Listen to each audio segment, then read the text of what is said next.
The car has 6 main points you can jack from. Right under the front you can put a jack under this tow hook in the center here.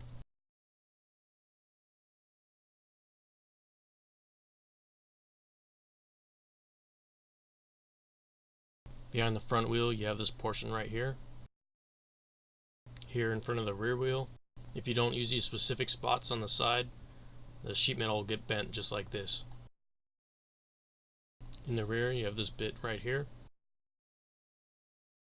And finally the same thing on this side as the other side. This is how the jack is placed when jacking from one of the side points.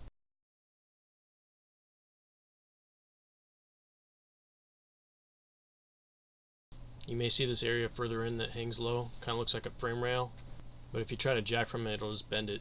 If you wanted to jack up the front of the car, you jack it up, put the stands under the side jack points, then lower the car down onto the stands.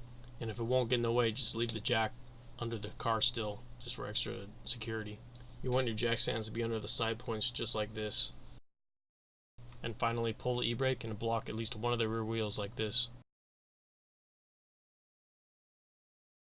If you do one end at a time, you can get the whole car up on 4 stands like this. I normally throw some big blocks of wood I have under the car as well, just for extra safety. If you want to use your jack stands on a softer surface like asphalt or gravel, you want to put some plywood under them just like this. Things not to do. First, don't use a scissor jack that comes with the car. It's just for jacking up one corner of the car just to remove a wheel.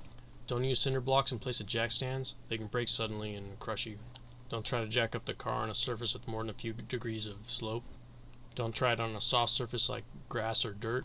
And never get under the car if it's supported only with the jack.